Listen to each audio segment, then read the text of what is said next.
बिस्मिल्लाहिर्रहमानिर्रहीम MTH 403 assignment number 1 solution spring 2024 question number 1 है Z1 दिया हुआ 3 आयोटा और Z2 दिया हुआ 3 - 4 आयोटा। ये एब्सोल्यूट वैल्यूज़ नहीं है बल्कि Z1 और Z2 ही हैं।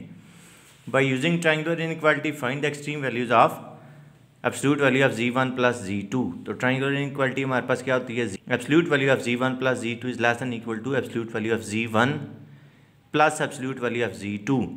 तो जब हमने एक्सट्रीम वैल्यू फाइंड करनी होती है तो फिर इनइक्वालिटी नहीं बल्कि ये इक्वालिटी आ जाती है, क्योंकि ये पॉइंट्स को लीनियर पॉइंट्स आते हैं तीनों। तो Z1 की हम एब्सोल्यूट वैल्यू निकाल लेंगे x² + y² under the root उस फार्मूले से। Z1 3 आ जाएगा, इसी तरह Z2 हमारे पास 5 आ जाएगा, 125 विच इज़ इक्वल टू 5। जब आप इन दोनों को प्लस करेंगे तो ये आपके पास एक्सट्रीम वैल्यूज़ आ जाती हैं। इनकी एक्सट्रीम वैल्यू हमारे पास आ जाएगी 8, और अगर लीस्ट वैल्यू पूछे तो आपने उनको सब्ट्रैक्ट करके फिर उसकी एब्सोल्यूट वैल्यू ले लेनी है। मतलब 5 - 3 करेंगे, 3 - 5 करें, आपकी अपनी मर्जी, वो 2 आ जाएगा। क्वेश्चन नंबर 2 है, डिमाविस थ्योरम यूज़ करके हमने इसको सिंप्लीफाई करना है। तो हम इसको जी के इक्वल लेट कर लेते हैं। लेट करने के बाद रैशनलाइज कर लें। रैशनलाइज करेंगे तो आपके पास ये आ जाएगा 1 + √3 आयोटा, उसकी पावर 10 आ जाएगी, और 4⁵ डिनोमिनेटर में आ जाएगा। तो जो 1 + √3 आयोटा, इसको आप Z1 लेट कर लें। इसकी एब्सोल्यूट वैल्यू फाइंड करें, 2 आ जाएगी। एंगल चेक कर लें क्या है, cos थीटा x/r होता है, sin थीटा y/r होता है। तो वहाँ से थीटा में पता चल गया π/3, क्योंकि cos भी पॉजिटिव है, sin भी पॉजिटिव है, ज़ाहिर फर्स्ट क्वाड्रेंट होगा। थीटा हमारे पास आ गया π/3। तो z हमारे पास होता है r सिस थीटा, तो r हमारे पास 2 आया हुआ। r means absolute value of z, वो हमारे पास 2 आया हुआ है, cos π/3 प्लस आयोटा sin π/3।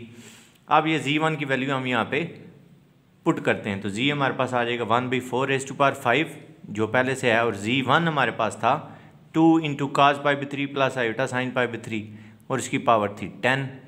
तो 2⁻10 और 4⁵ 4⁵ भी 2⁻10 नहीं होता, ये दोनों कैंसिल हो जाएंगे। बाकी हमारे पास आ जाएगा cos π/3 प्लस आयोटा sin π/3, उसकी पावर आ जाएगी 10।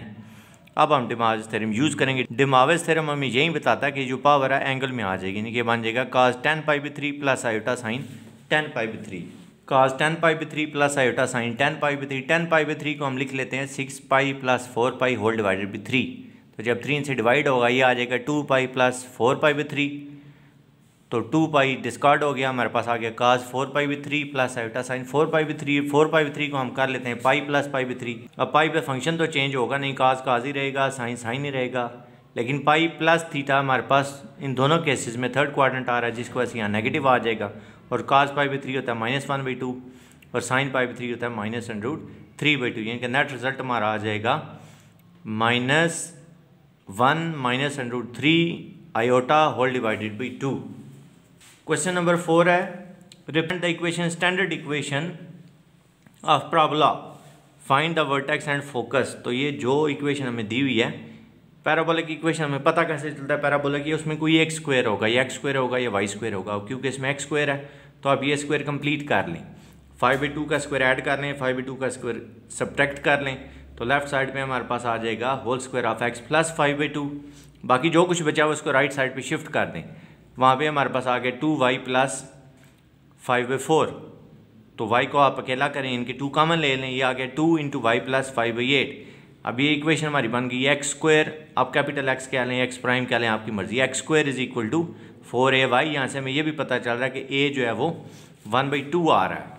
x² = 4ay, capital X = x + 5/2, capital Y = y + 5/8, 4a = 2। This implies that a = 1/2, यानी कि x² = 2y। ये हमारे पास स्टैंडर्ड फॉर्म आ गई है पैराबोला की। अब हम वर्टेक्स और फोकस फाइंड करते हैं।